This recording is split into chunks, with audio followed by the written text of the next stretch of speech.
प्रिय विद्यार्थियों, आज हमारा विषय है दो बलों की कथा, जो मुंशी प्रेमचंद द्वारा रचित है।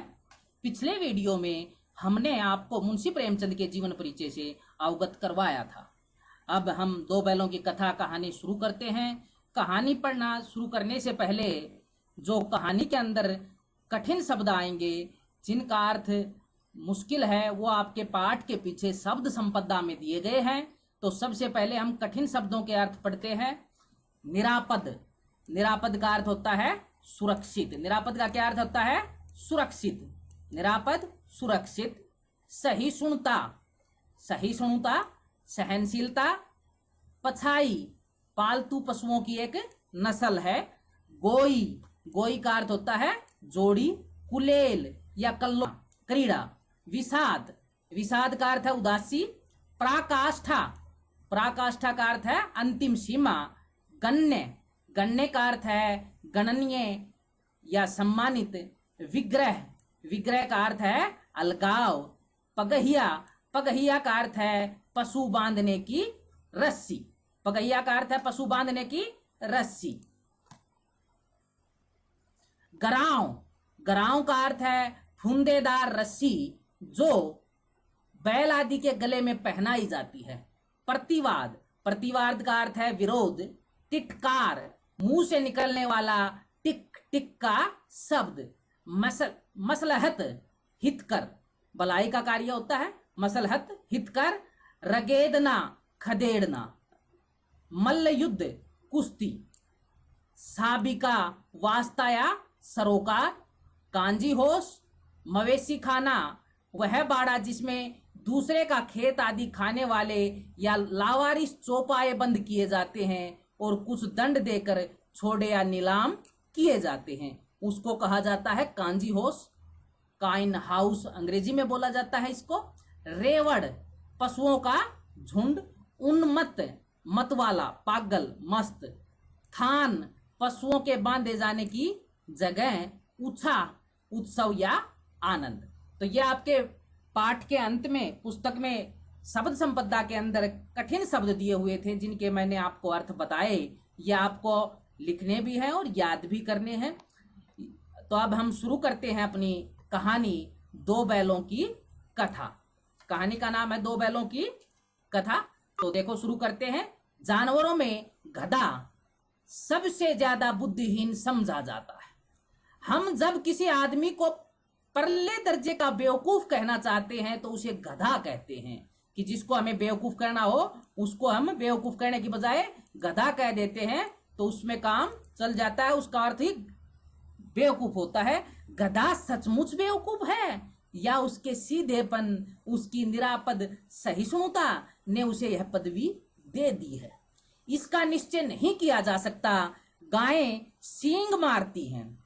ब्याई हुई गाय तो अनायास ही सिंगनी का रूप धारण कर लेती है।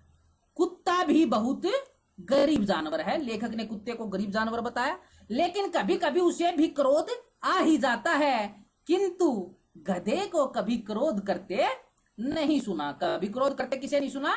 गधे को ने देखा। जितना चाहो गरीब को मारो, चाहे जैसी खराब सड़ी हुई घास सामने डाल दो, उसके चेहरे पर कभी असंतोष की छाया भी न दिखाई देगी।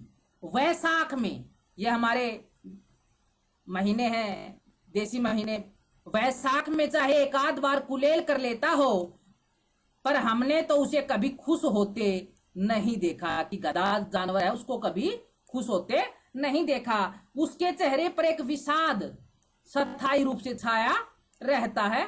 सुख दुख, हानि लाभ, किसी भी दशा में उसे बदलते नहीं देखा।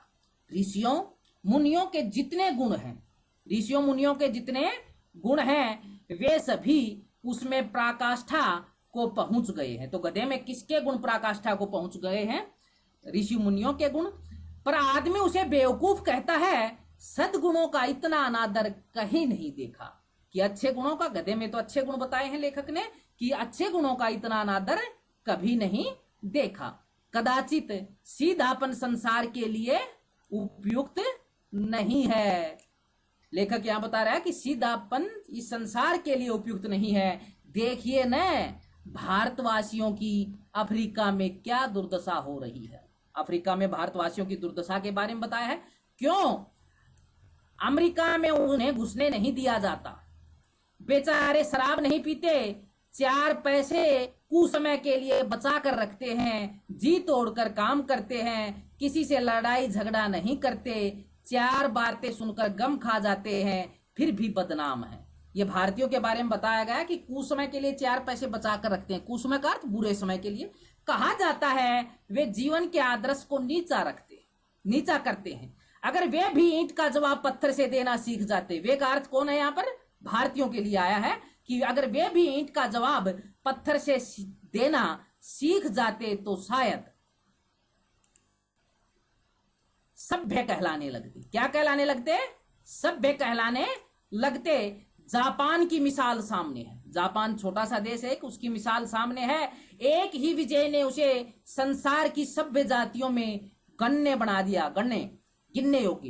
एक ही विजय ने, एक ही जीत ने उसे, एक ही युद्ध में जीत हुई, उसको संसार की सभ्य जातियों में गण्य बना दिया। लेकिन गधे का एक छोटा भाई और भी है, गधे का एक छोटा भाई और भी है, और जो उससे कम ही गधा है, गधे से कम गधा कहा है, और वह है बैल। तो गधे का छोटा भाई किसे बताया है?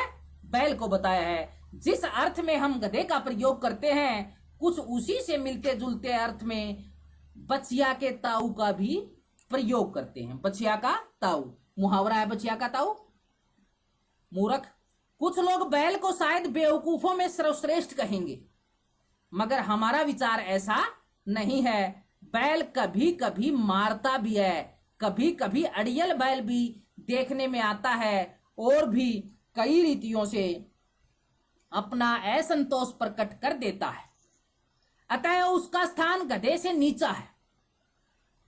झूरी काछी के दोनों बैलों के नाम थे हीरा और मोती। यहां से हमारी कहानी शुरू होती है। झूरी काछी व्यक्ति है और उसके 2 बैल हैं।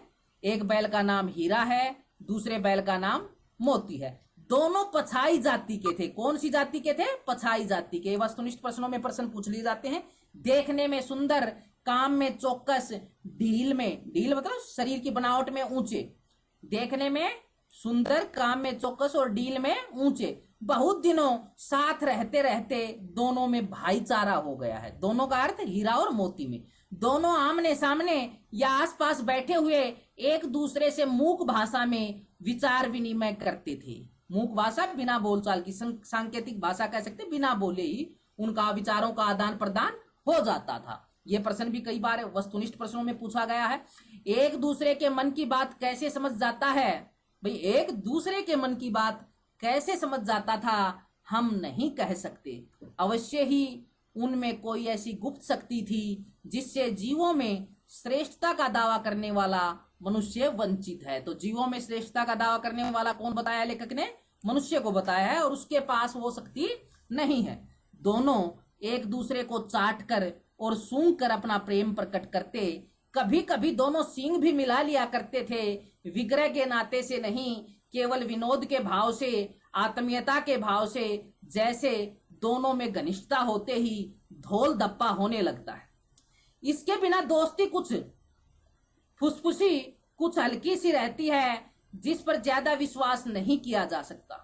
जिस वक्त ये दोनों बैल हल या गाड़ी में जोत दिए जाते और गर्दन हिला हिलाकर चलते, उस वक्त हर एक की यही चेष्टा होती थी कि ज्यादा से ज्यादा बोझ मेरी ही गर्दन पर रहे। दिन भर के बाद दोपहर या संध्या को दोनों खुलते तो एक दूसरे को चाट चूट कर अपनी थकान मिटा लिया करते। नांद में खली भूसा पड़ जाने के बाद दोनों साथ उठते, साथ नांद में मुंह डालते और साथ ही बैठते थे। एक मुंह हटा लेता तो दूसरा भी हटा लेता था। इतनी घनिष्ठ मित्रता थी दोनों में।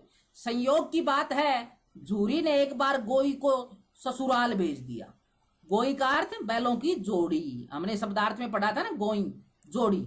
तो गोई दोनों बैलों को एक बार कहां भेज दिया? ससुराल भेज दिया। बैलों को क्या मालूम वे क्यों भेजे जा रहे हैं। समझे मालिक ने हमें बेच दिया, अपना यूं बेचा जाना उन्हें अच्छा लगा या बुरा कौन जाने, पर जूरी के साले गया को घर तक गोई ले जाने में दांतों पसीना आ गया।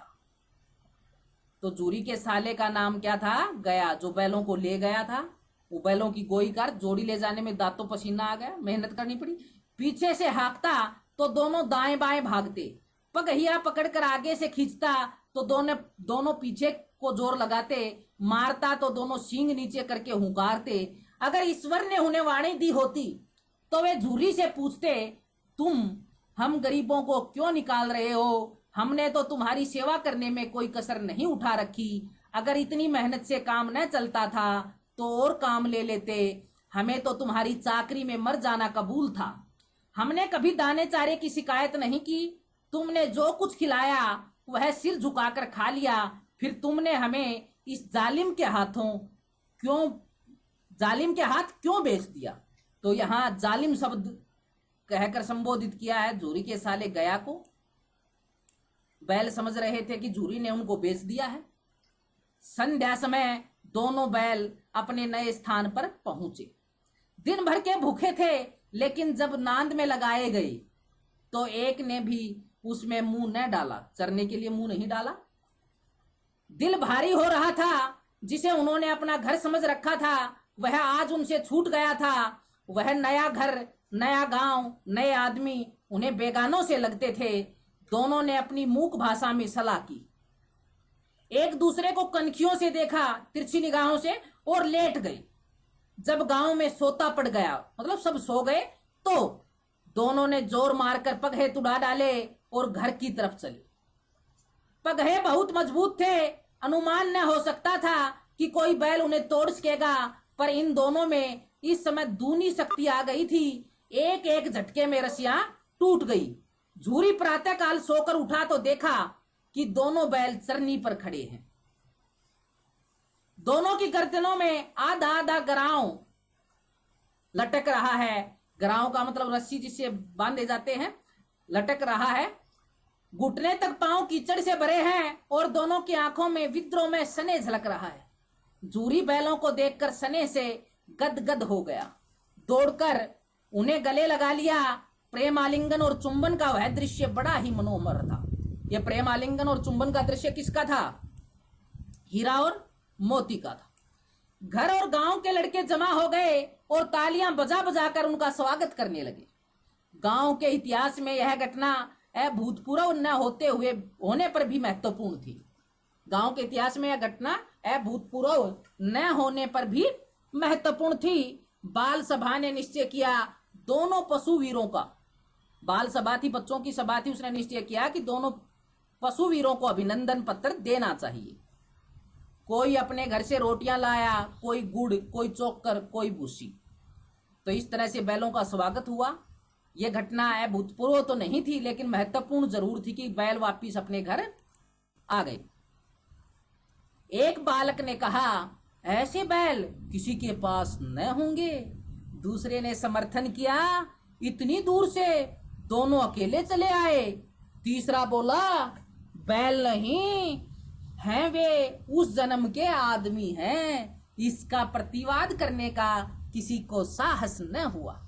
जूरी की स्त्री ने बैलों को द्वार पर देखा तो जल उठी, क्रोधित हुई, बोली, कैसे नमक हराम बैल हैं कि एक दिन वहां काम न किया, भाग खड़े हुए। जूरी अपने बैलों पर यह आरोप न सुन सका। नमक हराम क्यों है? चारा दाना न दिया होगा तो क्या करते? जूरी ने कहा कि नमक हराम क्यों है? आपके भाई ने इनको चारा दाना न दिया होगा तो क्या करते? स्त्री ने रोब के साथ कहा, बस तुम ही तो बैलों को खिलाना जानते हो, और तो सभी पानी पिला पिला कर रखते हैं। जूरी ने चिढ़ाया, चारा मिलता तो क्यों भागते? स्त्री चिड़ी भागे इसलिए कि वे लोग तुम जैसे बुद्धुओं की तरह बैलों को सहलाते नहीं, खिलाते हैं तो रगड़ कर जोतते भी हैं। ये दोनों ठहरे कामचोर, भाग निकले। अब देखूं कहां से खली और चोकर मिलता है। सूखे भूसे के सिवा कुछ न दूंगी, खाएं चाहे मरे। ये जूरी की पत्नी ने जूरी को कहा कि अब मैं इनको सूखा भूसा केवल डालूंगी, चोकर और खली खाने को नहीं दी जाएगी। वही हुआ, मजदूर को कड़ी ताकीद कर दी गई कि बैलों को खाली भूसा दिया जाए। जो मजदूर था काम करने वाला, उसको कह दिया गया कि केवल सूखा भूसा दिया जाए। बैलों ने नांद में मुंह डाला तो फीका फीका, न कोई चिकनाहट न कोई रस, क्या खाएं। आशा भरी आंखों के से द्वार की ओर ताकने लगे। झूरी ने मजदूर से कहा, थोड़ी सी खली क्यों नहीं डाल देता बे, मालकिन मुझे मार ही डालेंगी। मजदूर ने कहा, मालकिन मुझे मार ही डालेंगी। चुरा कर डाला, जूरी ने कहा मजदूर से, चुरा कर डाला न दादा, पीछे से तुम भी उन्हीं की सी कहोगे।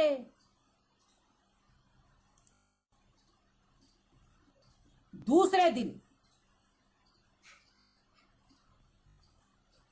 दिन जूरी का साला फिर आया और बैलों को ले चला। अब की उसने दोनों को गाड़ी में जोता। अब की उसने क्या किया, दोनों को गाड़ी में जोता। 2-4 बार मोती ने गाड़ी को सड़क की खाई में गिराना चाहा।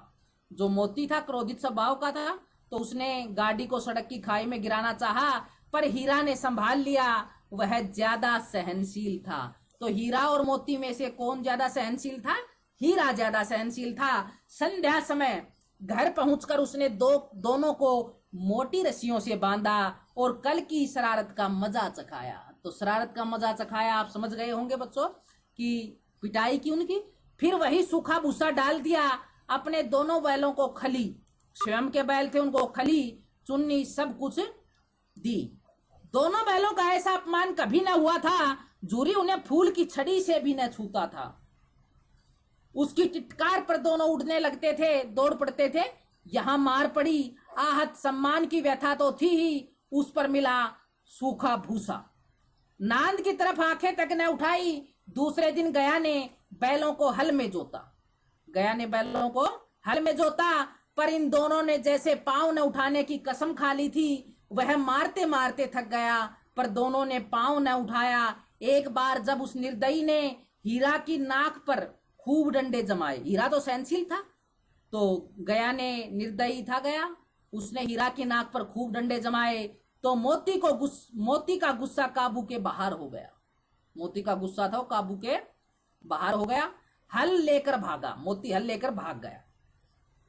हल, रस्सी, जुआ, जोत सब टूट टाट कर बराबर हो गया। गले में बड़ी बड़ी रस्सियां न होती तो दोनों पकड़ाई में न आते, पकड़े ही नहीं जाते।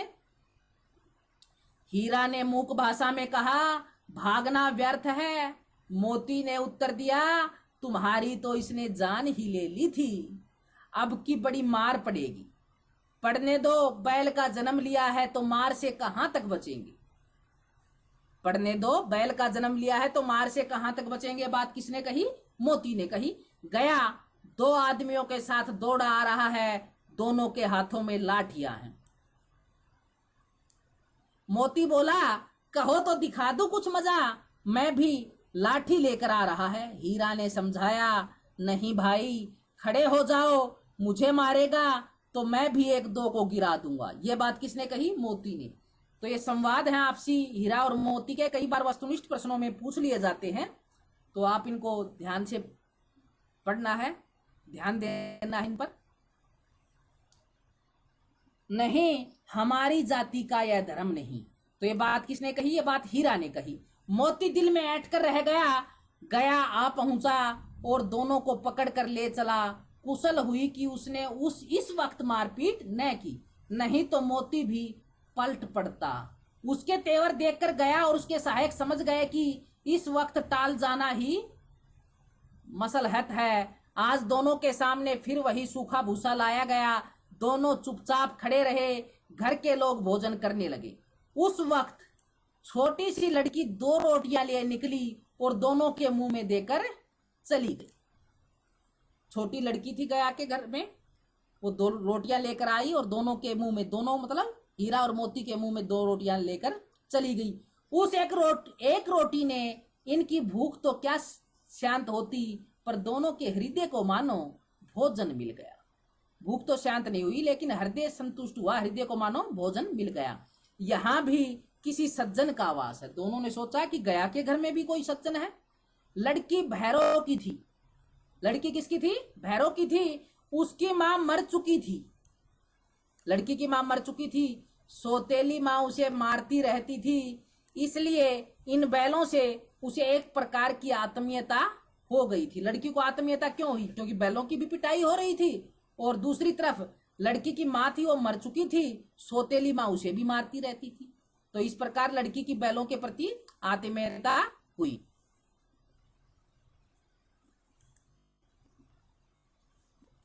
दोनों दिन भर जोते जाते, डंडे खाते, अड़ते, शाम को थान पर बांध दिए जाते, और रात को वही बालिका उन्हें 2 रोटियां खिला जाती। प्रेम के इस प्रसाद की यह बरकत थी कि 2-2 गाल सूखा भूसा खाकर भी दोनों दुर्बल न होते थे, मगर दोनों की आंखों में रोम रोम में विद्रोह भरा हुआ था। एक दिन मोती ने मूक भाषा में कहा, अब तो नहीं सहा जाता हीरा। क्या कहना चाहते हो? हीरा ने कहा, क्या कहना चाहते हो? मोती कहता है, एकाध को सींगों पर उठाकर फेंक दूंगा, लेकिन जानते हो वह प्यारी लड़की जो हमें रोटियां खिलाती है, उसी की लड़की है जो इस घर का मालिक है। यह बेचारी अनाथ न हो जाएगी। तो घर का मालिक कौन है? गया है। कहता है, ये उसी की लड़की है जो इस घर का मालिक है, यह बेचारी अनाथ न हो जाएगी। तो मालकिन को न फेंक दूं? वही तो उस लड़की को मारती है। कहता, मालकिन को फेंक दूं? फिर तो वही तो उस लड़की को मारती है। लेकिन औरत जात पर सींग चलाना मना है, यह भूले जाते हो। बैल कहता है, हीरा कहता मोती से कि औरत जात पर तो सींग चलाना मना है, यह भूले जाते हो। तुम तो किसी तरह निकलने ही नहीं देते। बताओ, तुड़ाकर भाग चले? हाँ, यह मैं स्वीकार करता हूं। हीरा कहता है, यह मैं स्वीकार करता हूं, लेकिन इतनी मोटी रस्सी टूटेगी कैसे? इसका एक उपाय है। पहले रस्सी को थोड़ा सा चबा लो, फिर एक झटके में जाती है। रात को जब बालिका रोटियां खिलाकर चली गई, दोनों रस्सियां चबाने लगे, पर मोटी रस्सी मुंह में न आती थी। बेचारे बार बार जोर लगाकर रह जाती थी।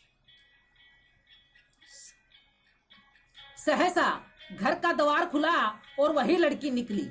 दोनों सिर झुकाकर उसका हाथ चाटने लगे। दोनों की पूंछें खड़ी हो गई। उसने उनके माथे सहलाए और बोली, खोले देती हूं, चुपके से भाग जाओ, नहीं तो यहां लोग मार डालेंगे। आज घर में सलाह हो रही है कि इनकी नाकों में नाथ डाल दिए जाएं। उसने ग्राम खोल दिया, पर दोनों चुपचाप खड़े रहे। मोती ने अपनी भाषा में पूछा, अब चलते क्यों नहीं? हीरा ने कहा, चले तो, लेकिन कल इस अनाथ पर आफत आएगी। हीरा कहता, हम तो चलें, लेकिन कल इस अनाथ लड़की पर आफत आएगी, सब इसी पर संदेह करेंगे। सहसा बालिका चिल्लाई, दोनों फूफा वाले बैल भागे जा रहे हैं ओ दादा। दोनों फूफा वाले बैल भागे जा रहे हैं ओ दादा। दादा, दोनों बैल भागे जा रहे हैं, जल्दी दौड़ो। लड़की चिल्लाने लगी कि फूफा वाले बैल हैं वो भागे जा रहे हैं, जल्दी दौड़ो। गया हड़बड़ाकर भीतर से निकला और बैलों को पकड़ने चला। वे दोनों भागे। गया ने पीछा किया, और भी तेज हुए। गया ने शोर मचाया, फिर गांव के कुछ आदमियों को भी साथ लेने के लिए लौटा। दोनों मित्रों को भागने का मौका मिल गया, सीधे दौड़ते चले गए। यहां तक कि मार्ग का ज्ञान न रहा। जिस परिचित मार्ग से आए थे उसका यहाँ पता न था। नए नए गांव मिलने लगे।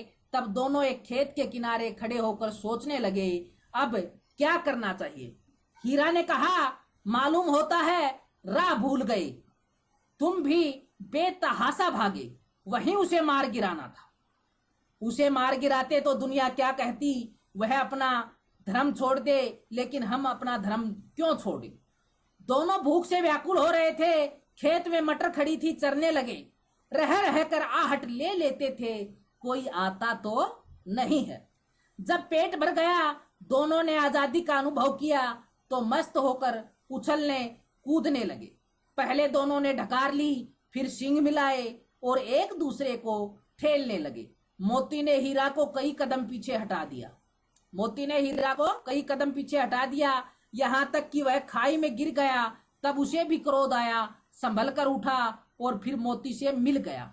मोती ने देखा खेल में झगड़ा हुआ चाहता है तो किनारे हट गया। तो ये हम इसके 2 भाग कहानी के पढ़ चुके हैं। आप यहां तक कहानी को पढ़ोगे, अच्छी तरह से दोहराई करोगे, शेष बचे हुए भाग हम अगले वीडियो में पढ़ेंगे। धन्यवाद।